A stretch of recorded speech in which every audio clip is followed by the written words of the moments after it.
All right, happy Sunday, guys. As you can tell, I just finished my workout. It is Sunday. My beard's a mess. Been doing stuff all day. Been on coaching calls and been diving deep into what I want to share with you guys today. So earlier, before I worked out, I went and did a walk, did a ruck with my weighted vest. And I was thinking about a lot of different things. When I go for a walk, that's my time to reflect. That's where a lot of my ideas come. That's where I reflect on the things that I've done this week and stuff like that. So, but some of you guys have been sharing that, Paul, you're too bold, or I've been called a mean coach before, or they're like, I would never hire you as a coach because of how you talk. And let me tell you guys something. I'm going to tell you guys a little bit about me and about the guy that I talk about in my book, Beardology, and how I killed that guy. Now, first things first, I've said it before.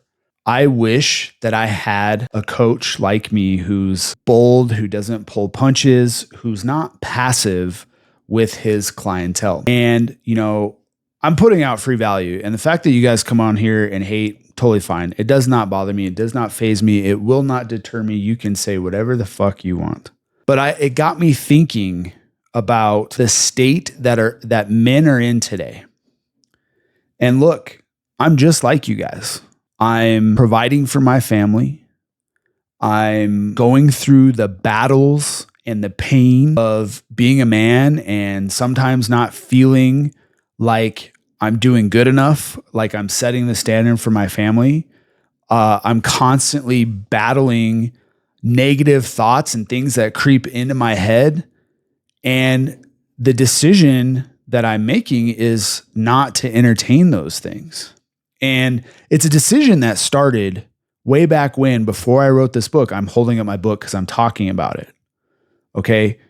But the reason that we're talking about this today is because too many of you guys are just flat out passive. You are passive men. You're passive husbands. You're passive fathers. You're passive followers of Jesus. And I know this because when we have conversations, or you're upset because I said that you're fat, or, you need to pursue your wife, or whatever it is that makes you think that I'm some asshole on this pedestal being arrogant as hell, which I'm not. You're just too passive. You're too cavalier with the things in your life. But it doesn't mean that I don't recognize the struggles and the pain and the pits that you go through as a man. Look, I get it, guys. If you're a father and you're a husband and you're working your ass off, yeah, all you want to do when you get home is lay on the couch. All you want to do on the weekends is not think about the shit that you have to go back to. But it's this passiveness. It's this being too cavalier with how you handle yourself as a man that leads you down the road that I promise you don't want to go down. Because I've been there. I've been that passive guy.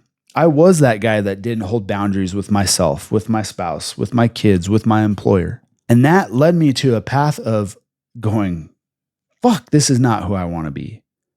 I'm not doing the things that I want to do. I'm not showing up to the man that I want to be. And guess what? It gets worse the more passive you get. It does not get easier. And I'd have you consider, if you are building yourself as a man all around, right? Everything, your fitness, your health, your nutrition, your relationships, your business, your connection with God. If you're building all of that, just keep going. And the trials and tribulations that are going to come up, and the hurdles that you're going to have to overcome, the things that you're going to have to face, they may not be easy, but you're going to make it through it. And the things that you're worried about right now, in a few months from now, you're going to be like, man, that's what I was worried about. But you have to do the work. You have to stop taking this passive approach to life. That's why so many men have the dad bods, because they let themselves go to the place where they have this big old beer belly, and you're 20, 30, 40, 50 pounds overweight. And then you prop it up as something that's accepted and that's okay. And it's sexy. Guys, your passiveness is going to be the death of your manhood. Sooner or later, Your wife is going to get tired of you being passive. Sooner or later, your kids are going to get tired of you being passive. Your body's getting tired of showing signs by putting on fat and you not working out. Then you're going to end up down a road that is going to be a hell of a lot harder to rebuild when your health starts to take a turn. And I talk about my health. It was so bad in my book.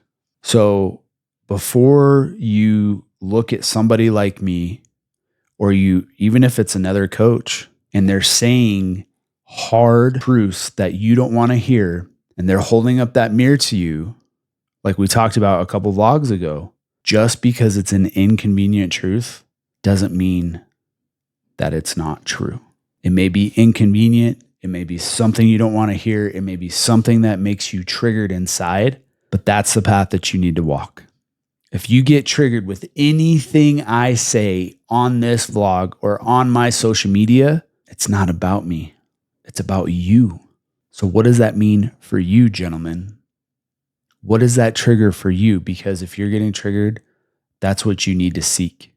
That's what you need to work on. That's what you need to build without being passive. And if you go and you get my book and you see this photo of this guy without a beard, who's, 30, 40 pounds overweight, trying to find the page, but you see this guy and you look at my face. I hate this photo, but I publicly share about it. I talk about it. Why? Because I had to kill this passive guy to become the man that I am today. And I just wish I had somebody to speak the truth that I'm speaking and sharing and giving away on these vlogs. So with that, guys, kill your passiveness and dominate daily.